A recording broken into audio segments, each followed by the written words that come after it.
Last part में हमने देखा था कि किन ने शेंग, जिनयू, मोंग और लीजुन पर अटैक कर दिया था, पर उन लोगों ने किन के सारे क्रिएचर्स को मार दिया था। साथ ही उन्होंने एक साथ किन पर अटैक करा था, जिसमें जियाओ फैन ने भी उनका साथ दिया था। पर किन जियाओ फैन को धमकी देकर वहां से भाग गया था और इसके बाद रोजी जियाओ फैन की तरफ चली गई थी। अब आगे तो इस पार्ट की शुरुआत में हम उस मोंग को देखते हैं जिसपे यैन अपने क्लोन से हमला कर रही थी, पर वो मोंग उसका डटकर सामना कर रहा था। तभी वहाँ वो मैसेंजर और फेंगजियान वैली की लड़की आ जाती है, जिसे वो मोंग बताता है कि यैन ही हुआन सेक की डीमन है, इसलिए इससे संभल कर रहना। इधर यैन उस मैसेंजर को अपनी खूबसूरती में फंसाने के लिए उससे प्यार से कहती है कि क्या तुम लोग मुझे मारना चाहते हो, लेकिन वो मैसेंजर उसकी बातों में नहीं आता। साथ ही वो उसके बारे में पहले से जानता था, क्योंकि उसने यैन के बारे में पहले भी सुना था। तभी यैन उस मैसेंजर से पूछती है कि तुम कौन से सेक के मास्टर हो। इस पे वो मैसेंजर बोलता है कि मैं कोई मास्टर नहीं बल्कि किंग यून सेक का मैसेंजर हूँ। साथ ही वो फेंगजियान वैली की उस लड़की का भी इंट्रोडक्शन कराता है। तभी यैन बोलती है कि यहाँ पर तो तुम 3 सेक्ट हो, तो ट्रेजर कौन सा सेक्ट लेकर जाएगा। इस पे वो मैसेंजर बोलता है कि ट्रेजर चाहे कोई भी लेकर जाए, पर डीमंस के हाथ में हम ट्रेजर नहीं आने देंगे। इस तरफ हम उस फॉर्चून टेलर और रिंग को देखते हैं, जिनके साथ में मिस्टर ताओ भी था। अब वो सब एक जगह आराम करने लगते हैं, जहाँ बैठकर वो फॉर्चून टेलर बोलता है कि अब मैं बहुत बूढ़ा हो गया हूँ और मेरे में ज्यादा चलने की हिम्मत नहीं बची है। तभी वहाँ रेंग वेंग आ जाता है, जो उस फॉर्चून टेलर को जानता था, इसलिए वो उससे कहता है कि क्या तुम अब भी लोगों का फ्यूचर बताते हो। तो रेंग वेंग को वहाँ देखकर वो फॉर्चून टेलर रिंग को वहाँ से दूर भेज देता है। इधर मिस्टर ताओ भी रेंग वेंग को अपने सामने देखकर बहुत ज्यादा घबराया हुआ था। अब रेंग वेंग फॉर्चून टेलर से पूछता है कि तुम इतने बूढ़े कैसे हो गए। इस पे फॉर्चून टेलर बोलता है कि मैं मार्शल आर्ट्स प्रैक्टिस नहीं करता, इसलिए मेरी एज जल्दी बढ़ती है। इसके बाद वो रेंग वेंग को बियाओ की मौत के लिए सॉरी बोलता है। तो ये सुन के रेंग वेंग फॉर्चून टेलर से कहता है कि बहुत समय पहले तुमने स्टार्स को देखकर मेरा भविष्य बताया था कि मेरी बीवी और मेरी बेटी मेरी वजह से मुसीबत में पड़ जाएंगी, और आज हुआ भी ऐसा ही है, क्योंकि मैंने अपनी बेटी और वाइफ दोनों को खो दिया। इस पे वो फॉर्चून टेलर कहता है कि हम दोनों की ही एज काफ़ी ज़्यादा है और हम ज़्यादा समय के लिए ज़िंदा नहीं बचेंगे, इसलिए मैं तुम्हें सच में बताना चाहता हूँ कि मुझे भविष्य वगैरह देखना नहीं आता। पुराने समय में तुम मुझसे अच्छे से बात नहीं करते थे, इसलिए मैंने बस तुम्हारी अटेंशन पाने के लिए वो सब बकवास करी थी। ये सुन के रेंग वेंग पहले तो थोड़ा गुस्सा हो जाता है, पर फिर वो हंसने लगता है, क्योंकि वो इतने समय से इस बात को सच मान रहा था। अब रेंग वेंग उस फॉर्चून टेलर को अपना ध्यान रखने को बोलकर वहां से जाने लगता है। तो वो फॉर्चून टेलर उससे कहता है कि विशेष की जरूरत मुझे नहीं बल्कि तुम्हें है, क्योंकि दुश्मन तुम्हारे ज्यादा है, मेरे नहीं। तभी वहाँ रिंग वापस आ जाती है और फॉर्चून टेलर से पूछती है कि ये कौन है। इस पे रेंग वेंग उसे अपना नाम बताता है और उसके बाद वो वहां से चला जाता है।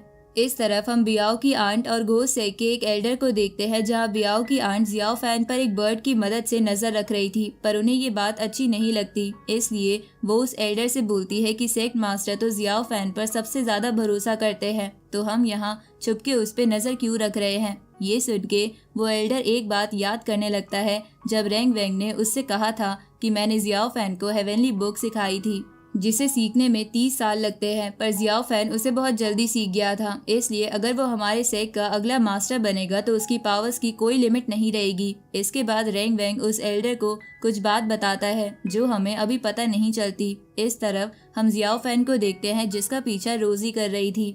तभी रोजी जियाओ फैन पर स्वॉर्ड से अटैक करती है, पर जियाओ फैन उससे बच जाता है। तो रोजी जियाओ फैन को एक जगह फंसाकर उसकी गर्दन पर तलवार रख देती है। तो जियाओ फैन रोजी की तरफ देखता है। इस तरफ वो ट्रेजर अपीयर होना शुरू हो गया था, जिसके कारण आसमान पूरा पीला हो गया था। तो ये देखकर यैन उस तरफ चली गई थी। तो वो मोंग मैसेंजर और फेंगजियान वैली की लड़की भी उसके पीछे चले जाते हैं। इधर हम शेंग और बाकी सबको देखते हैं, जहां शेंग भी उनके साथ ट्रेजर की तरफ जा रहा था। तभी हम लीजुन की शक्ल देखते हैं, जिसे देखकर ऐसा लग रहा था कि वो कुछ और ही प्लान बनाकर बैठा है। इधर वो फॉर्चून टेलर और बाकी सब भी वेस्टर्न एरिया के बाहर से वो पीली रोशनी देख रहे थे। इधर रोजी जियाओ फैन को देखकर इमोशनल हो जाती है। तभी जियाओ फैन उससे पूछता है कि क्या तुम ठीक हो। इस पे रोजी उससे पूछती है कि तुमने मुझे मारा क्यों नहीं, तुम चाहते तो मुझे मार सकते थे। इसके बाद रोजी जियाओ फैन के साथ अपने सारे पल याद करने लगती है, क्योंकि वो भी जियाओ फैन से प्यार करने लगी थी। तभी जियाओ फैन रोजी से पूछता है कि 10 साल पहले सेक्ट मास्टर के सामने तुमने मेरी गारंटी क्यों ली थी कि मैं एक अच्छा इंसान हूँ।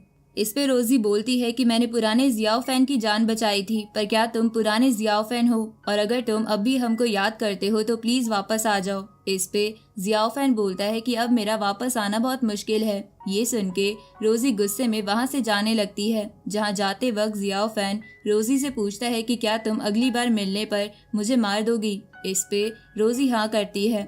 साथ ही वो उससे कहती है कि अगर तुम्हें मौका मिले तो मुझे मार देना, क्योंकि मैं तुम पर अगली बार रहम नहीं करूंगी। इस तरफ हम उस आंट और उस एल्डर को देखते हैं, जहां वो आंट बोलती है कि गोल्डन लाइट आसमान में चमकने लगी है। अब वो मिथिकल क्रिएचर भी अपीयर होने वाला है, पर क्या हम उसका सामना कर पाएंगे? इस पे वो एल्डर कहता है कि तुम चिंता मत करो, सेक्ट मास्टर के पास ड्रैगन ट्रैप पगोड़ा है जिसकी पावर बहुत ज्यादा है और वो उस बर्ड को कैद करने में जरूर कामयाब हो जाएगा। इस पे वो आंट बोलती है कि मुझे इस बात पर पूरा भरोसा है, पर वो ट्रैप बहुत ज्यादा निर्दयी है।